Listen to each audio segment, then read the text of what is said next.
Welcome all of you once again. It's Backpack on. Still, we're moving around Egypt. Sometimes we move outside Cairo to bring you more about the important sites located on the Red Sea. Some other times we travel to the historical sites to Upper Egypt. And sometimes we find out together more about Cairo. In Cairo, you have many different places to visit, whether we are talking about modern Egypt or ancient Egypt or historical sites. Sometimes you have some places to visit, like, for example, the palaces, that each palace can tell you more about the era it belongs to.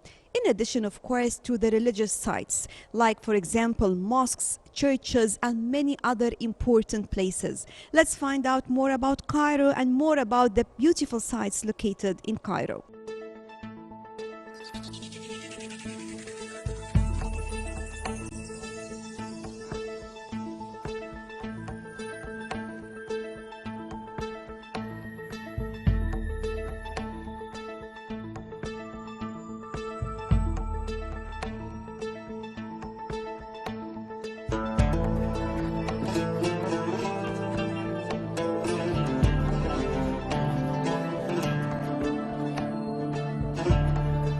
Islamic monuments have a very special style of their own. A very strong sense of history pervades them and fills visitors with such feelings. One of these monuments is Wikalat Al Ghuri. The moment you stop onto the old stone steps leading into the courtyard, you will get the feeling of softly gliding back into history. A host of finely made wooden mashrabiyas overlooking the courtyard, as well as the facade of the building, remarkably come into view, almost confiding the 500 years history of this architectural masterpiece.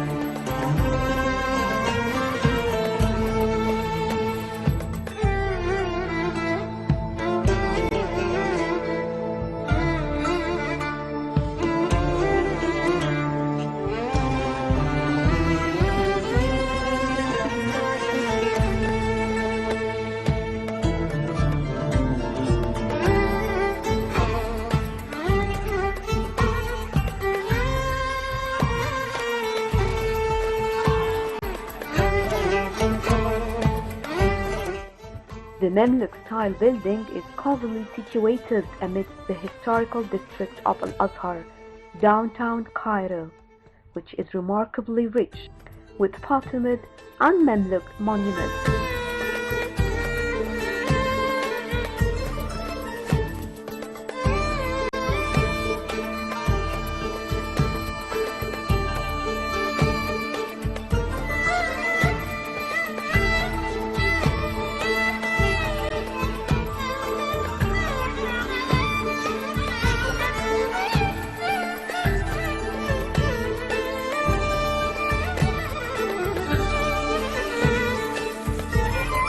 How interesting it is to visit such places that take you to an era that one did not witness, but we feel it around us in these buildings and the remains of these historical places. Wikalat Al Ghuri was built in 1504 AD by Sultan Qunsuwa Al Ghuri. Late during the reign of Mamluks, Wikalat Al Ghuri was originally designed as an inn for accommodating traders coming from all parts of the globe, as well as a marketplace for trading goods and a venue for making trade deals.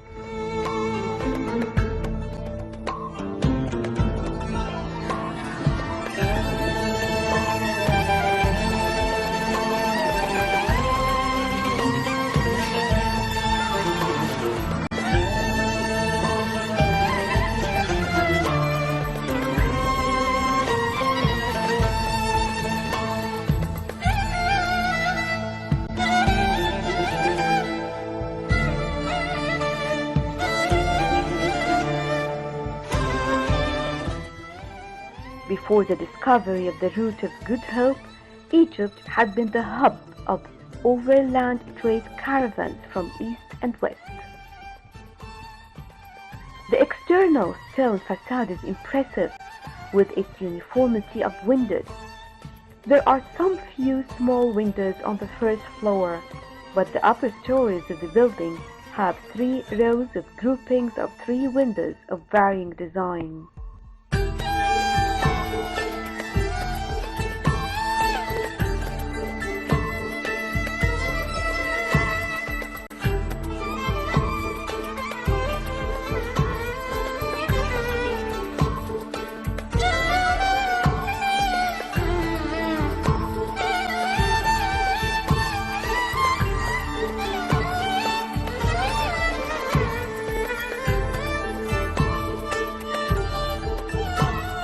The last row is covered by mashrabiyya panels, each panel being 3 windows wide.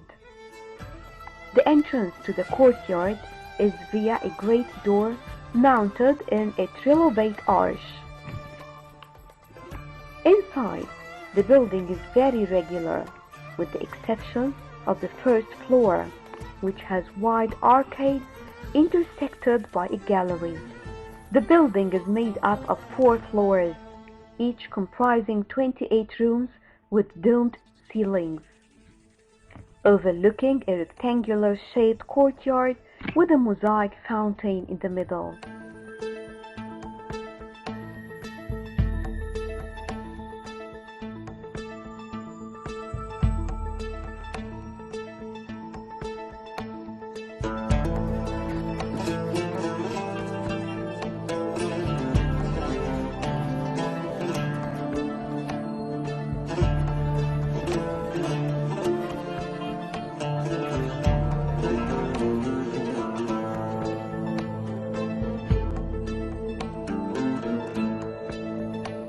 As such, Wakalat al-Ghuri still stands out as one of the loftiest and most time-enduring Islamic monuments remaining. It rightly reflects an epoch of harmony and symmetry in terms of both Islamic architecture and practical functionality.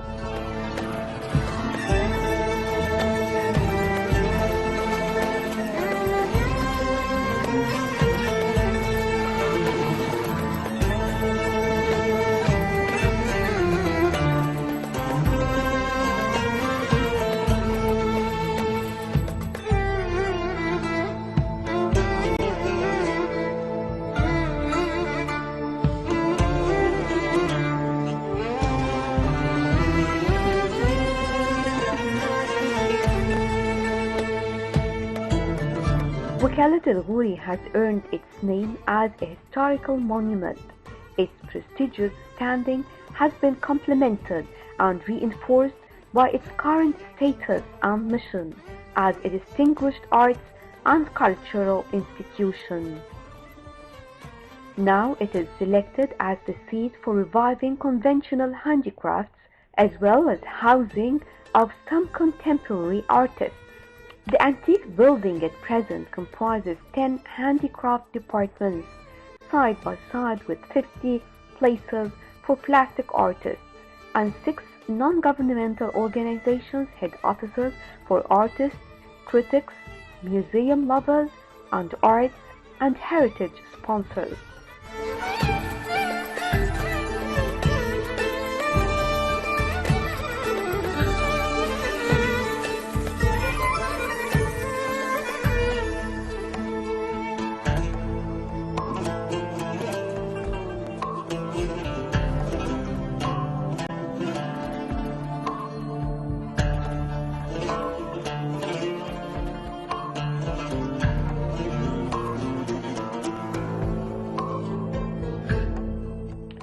Well, Wakalat al-Ghuri is part of a larger complex that included a madrasa or school and a mausoleum.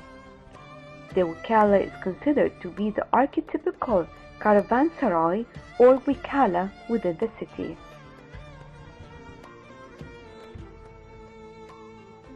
At the time of its construction, this Wakala was means of providing income for funerary complex on either side of it. It also represented a novel solution for the problem of limited space, combining accommodation with a Wakala. And just take a look at it. How beautiful it is. Here, a large rectangular building with a five-story structure arranged around a central paved courtyard. Its two lower levels are of stone construction, while its upper levels are built of agar brick. The building has only one facade facing a main street.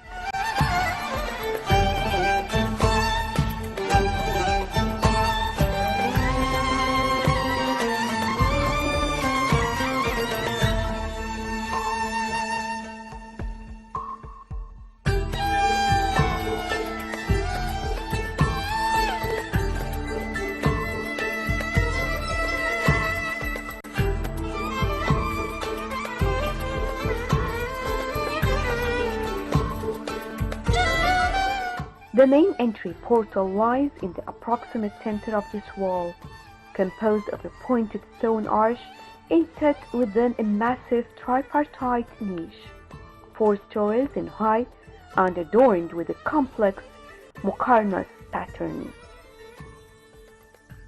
Above the pointed arch is a band of carved inscriptions surmounted by 3 openings positioned within the patterning of the muqarnas.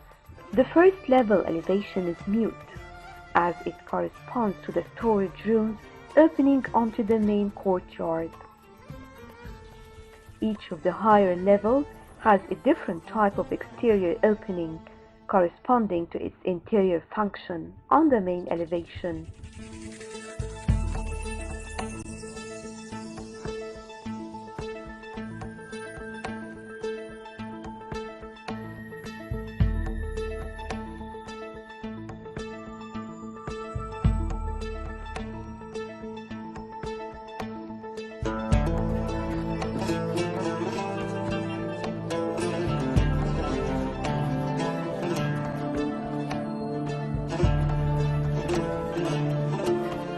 The top 3 floors are occupied by 29 apartments, each a vertically arranged 3-story triplex comprising the permanent accommodations part of the structure. The entrances of the apartments are on the 3rd floor and lead onto a vestibule with a stone staircase leading to the upper level. The uppermost 3 levels are more private and therefore do not open directly onto the central space.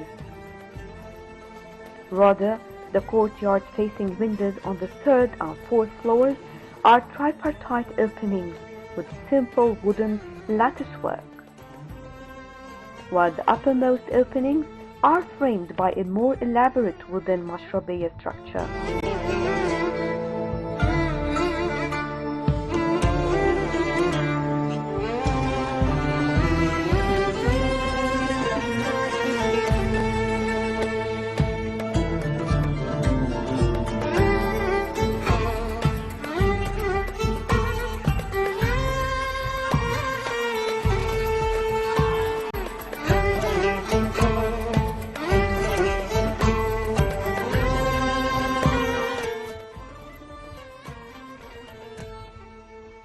Anyway, Wakalat al-Ghuri is one of the interesting places that one can visit to learn more about certain period of time.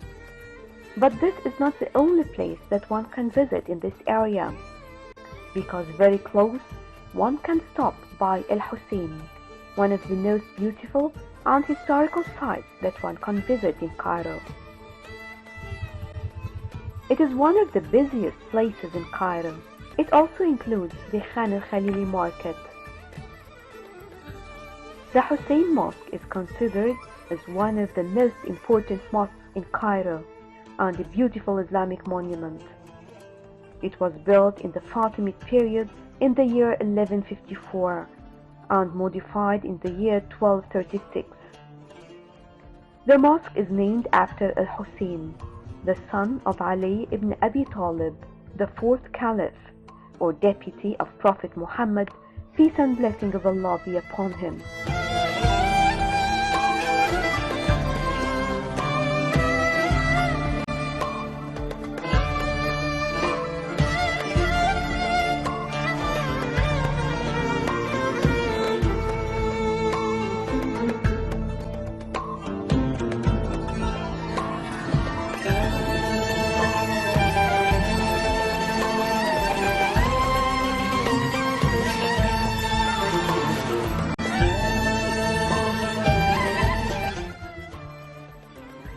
The mosque is decorated fascinatingly with gold and Eastern decorations.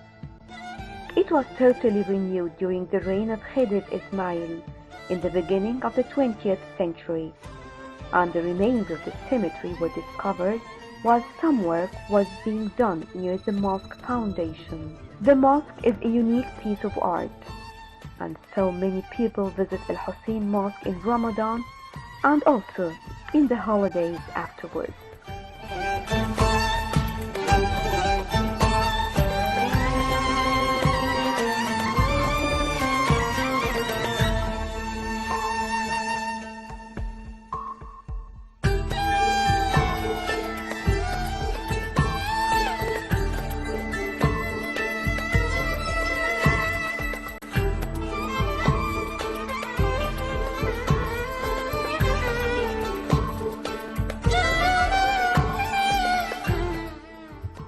Around this area, which was named after the mosque, lies one of the most famous and popular tourist spots in Egypt, the Khan al-Khalili market.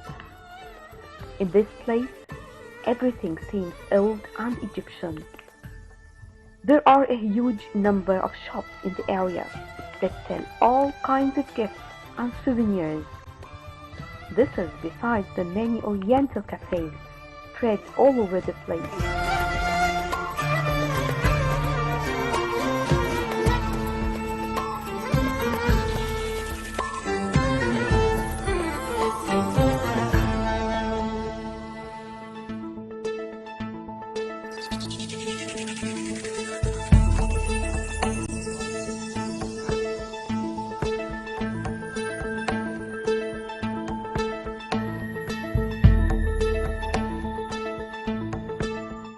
Other shops sell souvenirs such as little statues of the Sphinx and Ramses II or Ramses in general. Many of these statues seem to look exactly as if they were made by the ancients. And this is because, of course, they were created accurately with great talent.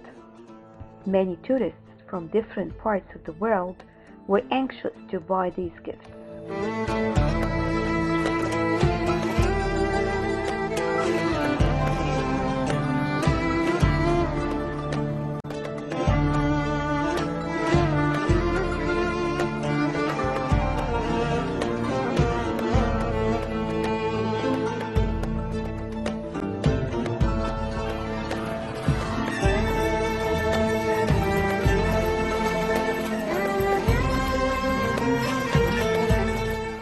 The other most popular item sold here, at least during Ramadan, is the fanus, the Ramadan lamps.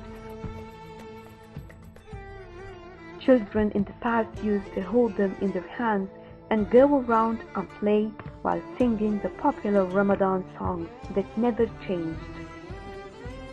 Fanus are sold everywhere because they add a lot to the Ramadan mood, like Christmas trees in the West during Christmas.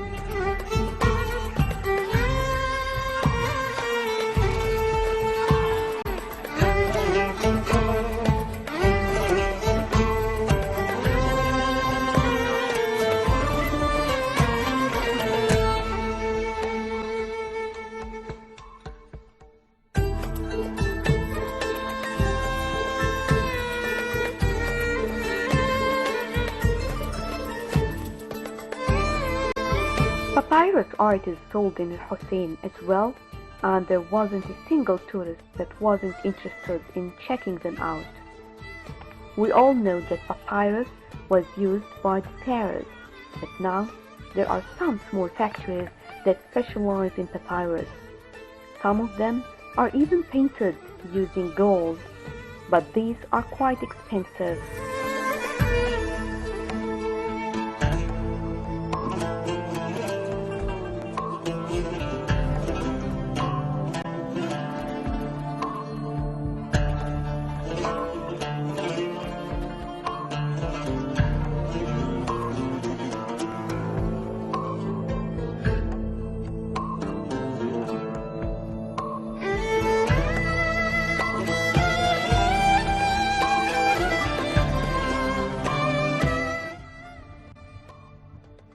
Well, the price is of course according to the size and the quality of the paper. In addition, there are also shops for costumes and clothes. These shops are very attractive. Some of these shops specialize in selling cloth of special kinds like katan that the pharaoh used to wear. Many shops were selling galabeya, the traditional female robe in Egypt. These outfits had attractive colors, and like everything there, one can buy a robe that has modern ornaments or one with a pharaonic design.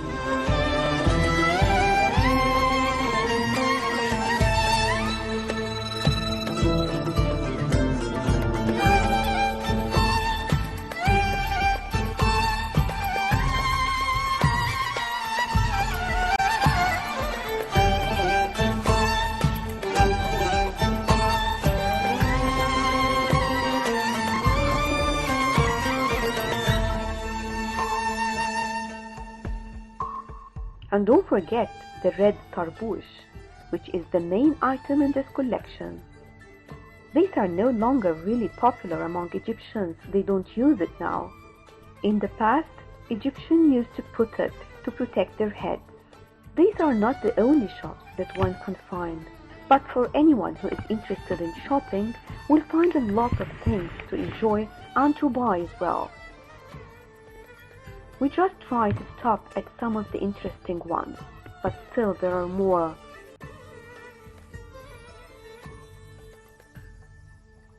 If you are interested in shopping and history and visiting some of the Islamic places, it is highly recommended to visit Al Hussein Mosque or Al Hussein area with all the beautiful sights around it.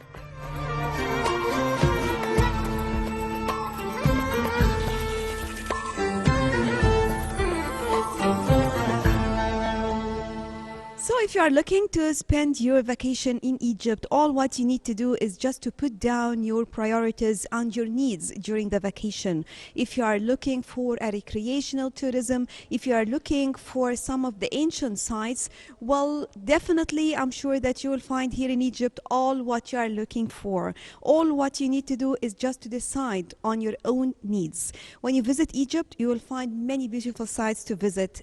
When we talk about Cairo, we have several places. These places not only reflect ancient Egypt, but also reflect modern Egypt and many, many different other eras. And each place and each building will tell you more about the era that it belongs to. That was all for now. We will be back. We'll bring you more about Egypt on our backpack.